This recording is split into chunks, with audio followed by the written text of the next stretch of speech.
Every action has an equal and opposite reaction. Newton's law কি হয় সকলোৱে জানে।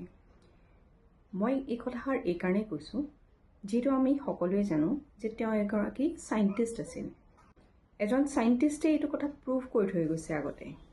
মই এই কথাটো আপোনাৰ লগত এইকাৰণেহে শ্বেয়াৰ কৰিছোঁ ই কেনেকৈ আমাৰ লাইফত সঁচা হয় সেই কথাটো জনাবৰ কাৰণে।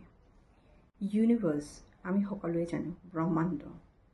ইউনিভাৰ্ছে নাজানে, ইউনিভাৰ্ছে জাজ নকৰে whether it is right or wrong, but যি দিওঁ তাৰ দুগুণ আমাক উভতাই দিয়ে। আমি যদি ভাল কথা কওঁ, পজিটিভ এফাৰ্মেশ্যন দিওঁ, পজিটিভ কথা কওঁ, সেই বস্তুটোৱে আমালৈ উভতি আহিব। এট দ্য ছেইম টাইম আমি যদি কওঁ, মই এটা এক্সাম্পল দি কৈছোঁ, পইচাৰ ক্ষেত্ৰত আমি কি কওঁ, পইচা আহে কিন্তু নাথাকে, গুচি যায়।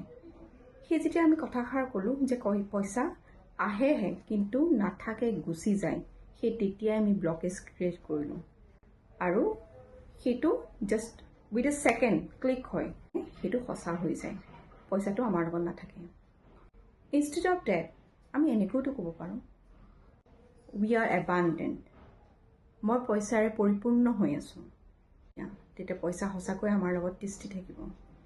কথাষাৰ ক'বলৈ সহজ কিন্তু এপ্লাই কৰিবলৈ নিজৰ জীৱনত সিমানেই কঠিন।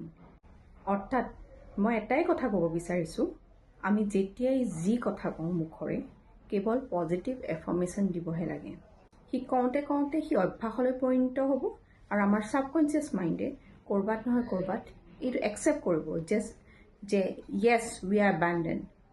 সি কেৱল পইচাৰ ক্ষেত্ৰতেই নহয়, যিকোনো ছিটুৱেশ্যনত আমাৰ লাইফত এপ্লাই হ'ব।